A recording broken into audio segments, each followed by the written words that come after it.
अगर आप लोग हमारे चैनल पर नए हैं तो प्लीज चैनल को सब्सक्राइब करो और ऐसे पार्टनर की वीडियो देखने के लिए बेल आइकन को ऑन करो। आप ये दूध पी लीजिए, शगुन के लिए अच्छा होता है।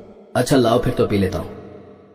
दूध देखकर तो अनुभव जैसे खुश हो जाता है। वो दूध पीने ही लगता है कि तभी अचानक उसके हाथों से वो दूध का ग्लास छूटकर नीचे गिर जाता है और ये देख अनुभव सर पकड़कर छटपटाने लगता है। ये मुझे क्या हो रहा है? अनुभव क्या हुआ? क्या हुआ आपको? फिर देखते ही देखते अनुभव एक सांप में बदल जाता है। हे भगवान, ये क्या हो गया? मेरा पति एक सांप निकला। अब मेरी सुहागरात का क्या होगा? कितने सपने संजोए थे इस दिन के लिए। एक सांप के साथ सुहागरात सोचकर भी कितना गंदा लग रहा है। आखिर ऐसा क्या हुआ कि अनुभव अपनी सुहागरात वाले दिन एक सांप में बदल गया? ये जानने के लिए हमें चलना होगा इस कहानी की शुरुआत में। नासिक में शांति अपने बेटे अनुभव के साथ रहती थी। वो अनुभव के लिए काफी समय से लड़की ढूंढ रही थी, लेकिन अनुभव की कुंडली में तो जैसे सांप कुंडली मारकर बैठा हुआ था। कितने समय से अपने लिए बहू ढूंढ रही हूँ, लेकिन तेरी कुंडली में तो जैसे सांप कुंडली मारकर बैठा हुआ है, जो इतने समय से किसी लड़की से तेरी जन्म पत्री ही नहीं मिल रही। माँ, सांप का नाम मत लो। तुम जानती हो ना मुझे सांप से कितनी नफरत है और उनसे कितना डर भी लगता है। हाँ, अच्छे से जानती हूँ। बचपन में जब गली में कोई सांप का खेल दिखाने आता था तो डर के मारे तू पैंट में सूसू कर देता था। क्या माँ, अब मैं बड़ा हो गया और अब तो मुझे ये सब मत बोलो। हाँ, जानती हूँ बड़ा हो गया है, तभी तो तेरे लिए बीवी ढूंढ रही हूँ। लेकिन लगता है बहू के लिए अभी हमें कुछ साल और इंतजार करना होगा। तभी उसकी सहेली कमला वहाँ थी। उसकी कोई जरूरत नहीं है शांति। एक लड़की है मेरी नजर में जिसका नाम है निशा। दिखने में सुंदर और बड़ी गुणी है, लेकिन हाँ ये वो गरीब घर की। उसके पिता एक किसान है। दहेज में कुछ नहीं मिलेगा। अब बोलो तो बात करूं। हाँ, अब तो गरीब घर की लड़की भी चलेगी। शांति अनुभव के साथ निशा के गरीब घर गई। उसका घर मिट्टी का बना हुआ था और वहाँ पर बस एक चारपाई बिछी हुई थी और रसोई में 2-4 बर्तन ही थे। उनकी गरीबी देख पहले तो शांति नाक सिकोड़ने लगती है, लेकिन फिर निशा को देख वो इस शादी के लिए हाँ कर देती है। अब वो इस शादी के लिए मान जाती है और सबकी रजामंदी से उन दोनों की शादी हो जाती है। गरीब घर की लड़की निशा अपने ससुराल आ जाती है, जो कि एक अपर मिडिल क्लास फैमिली थी। फिर सुहागरात वाले दिन। निशा ये लो, इस गुलाब को अपने बालों में लगा लो। इससे तुम्हारी खूबसूरती में 4 चांद लग जाएंगे। लाओ, मैं अपने हाथों से लगा देता हूँ। अरे वाह, आप लग रही हो ना कमाल की खूबसूरत। Thank you. फिर निशा दूध का ग्लास आगे बढ़ाते हुए अनुभव को पीने को देती है। ये लीजिए, आप ये दूध पी लीजिए, शगुन के लिए अच्छा होता है। अच्छा लाओ, फिर तो पी लेता हूँ। दूध देखकर तो अनुभव जैसे खुश हो जाता है। वो दूध पीने ही लगता है कि तभी अचानक उसके हाथों से वो दूध का ग्लास छूटकर नीचे गिर जाता है और ये देखकर अनुभव सर पकड़कर छटपटाने लगता है। ये मुझे क्या हो रहा है? अनुभव क्या हुआ? क्या हुआ आपको? फिर देखते ही देखते अनुभव एक सांप में बदल जाता है। हे भगवान, ये क्या हो गया? मेरा पति एक सांप निकला। अब मेरी सुहागरात का क्या होगा? कितने सपने संजोए थे इस दिन के लिए। एक सांप के साथ सुहागरात सोचकर भी कितना गंदा लग रहा है। इस कहानी के हीरो अनुभव को बचपन से ही सांपों से बड़ी नफरत थी। साथ ही उसे सांपों से बड़ा डर भी लगता था और यही डर बड़े होकर भी उसके साथ बरकरार रहा। कुछ दिन पहले अनुभव अपने ऑफिस से निकलकर बाहर चाय की टपरी पर चाय पीने आता है। अनुभव हर रोज वहाँ चाय पीने आता था।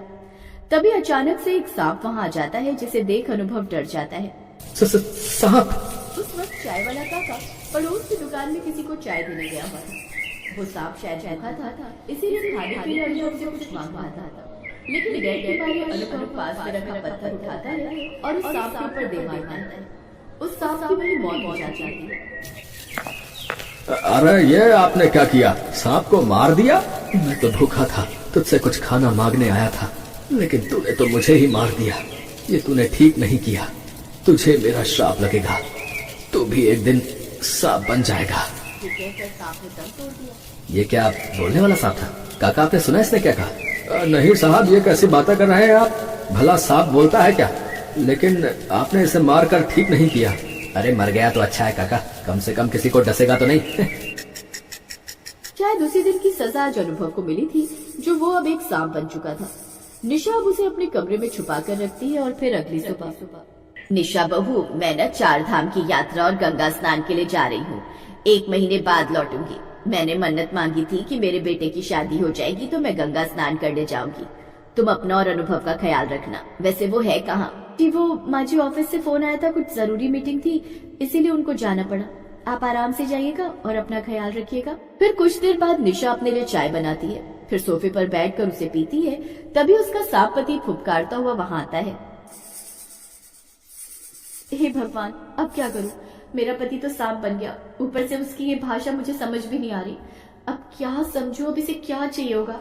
हाँ, तुम्हें तो दूध चाहिए होगा ना? रुको, मैं अभी तुम्हारे लिए दूध लेकर आती हूँ। निशा अपने सांप पति को एक कटोरे में दूध लाकर पीने को देती है। मेरे माँ बाप ने भी अमीर घर के चक्कर में सांप पति से मेरी शादी करवा दी। अब मैं इन्हें फिर से कैसे इंसान बनाऊं? हाँ, याद आया, वो काली पहाड़ी वाले तांत्रिक बाबा, मुझे उन्हें बुलाकर लाना होगा, वही मेरी मदद करेंगे। निशा काली पहाड़ी पर रहने वाले तांत्रिक को बुलाने जाती है, फिर उसे सारी बात बताती है। वो तांत्रिक उसके साथ घर आता है। इसने सांप को मारकर घोर अनर्थ किया है, तभी तो सांप ने इसे ऐसा श्राप दिया है।